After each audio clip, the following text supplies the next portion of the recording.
The moment my roommate's phone lit up in the darkness, I saw a single message that made my heart stop. She had fallen asleep beside me after another exhausting day, still wearing the oversized sweater she always claimed was the warmest thing she owned. Her face looked peaceful for the first time in weeks, yet the words glowing across the screen painted a completely different picture. The message simply read, "I'm sorry.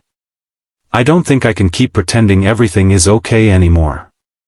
My hands froze. My chest tightened. In that silent apartment, surrounded by the sound of rain tapping against the windows, I realized the person I thought I knew better than anyone had been carrying a burden so heavy that she had hidden it from the entire world. Before we continue, if stories about kindness, hope, and second chances touch your heart, please take a moment to like this video, leave a comment telling us where you're watching from, share it with someone who needs encouragement today, and subscribe to Ripple of Kindness so you never miss another emotional journey.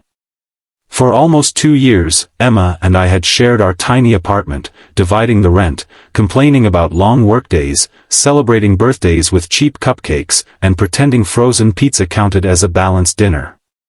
We had become more like family than roommates.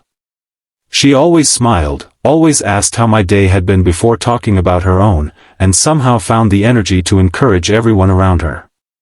Looking back, I realized how carefully she had protected that smile. The dark circles under her eyes had become deeper. She often skipped meals, claiming she had already eaten. She laughed a little less each week, but whenever I asked if she was okay, she answered with the same reassuring expression that convinced me not to worry. I believed her because it was easier than imagining someone so cheerful could be falling apart inside. That text changed everything. I quietly placed the phone back where it had been without unlocking it or invading her privacy any further. I didn't need to know every detail to understand that something was terribly wrong. I barely slept that night. Instead, I stared at the ceiling while memories replayed through my mind like scenes from a movie. The unpaid bills she quickly stuffed into a drawer whenever I walked into the kitchen. The mysterious late-night phone calls she always took outside. The way she smiled at me every morning even when her eyes were swollen from crying. The signs had always been there. I had simply been too distracted by my own problems to notice. The following morning, Emma acted exactly the way she always did. She made coffee, wished me a great day, and apologized for accidentally leaving her laundry in the dryer overnight. Watching her pretend everything was normal became almost unbearable. I wanted to ask about the message immediately, but I knew trust was fragile. Instead of forcing the conversation, I decided to become more present. I started coming home earlier, cooking enough dinner for both of us, and making sure she never felt alone. At first she seemed confused by the sudden attention, but slowly the walls she had built around herself began to crack.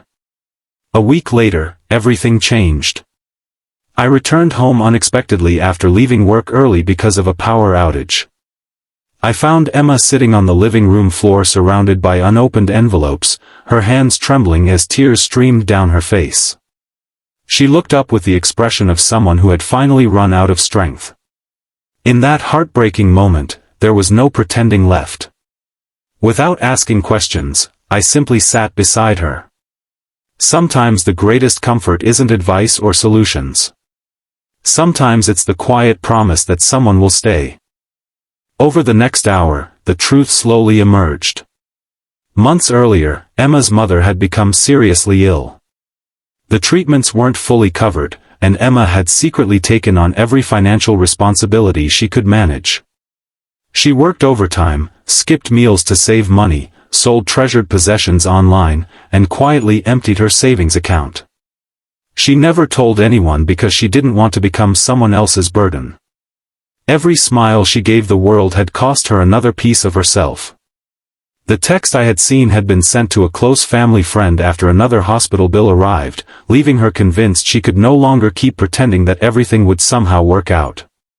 Listening to her story filled me with equal parts heartbreak and guilt. I had spent months living only a few feet away from someone drowning in silence. She wasn't asking for miracles. She simply needed someone willing to notice that her strength had limits. That evening became the turning point neither of us expected. We organized every bill across the kitchen table, created a realistic budget, contacted charities that helped families with medical expenses, and reached out to friends she had pushed away out of pride. Little by little, impossible problems became manageable simply because they were no longer being faced alone. The weeks that followed weren't magically easy. There were setbacks, difficult phone calls, and nights when exhaustion returned stronger than hope. Yet something remarkable had changed inside our apartment. Instead of carrying pain in secret, we carried it together. We celebrated every small victory, whether it was a reduced hospital bill, an unexpected donation, or simply sharing laughter over burnt pancakes on a Sunday morning. The apartment that once felt heavy with hidden sadness slowly became filled with light again. Emma eventually admitted that the hardest part had never been the financial struggle. It had been believing that asking for help would make people think less of her. She had convinced herself that love had to be earned through endless sacrifice. Watching her slowly rediscover that people genuinely wanted to stand beside her reminded me how often we underestimate the kindness waiting around us. Sometimes all that separates despair from hope is one honest conversation. Months later, her mother's health began to improve. The treatment started working, and the constant fear that had haunted every day slowly faded. Emma smiled differently now. It wasn't the practiced smile she wore to hide pain. It was quieter, softer, and undeniably real.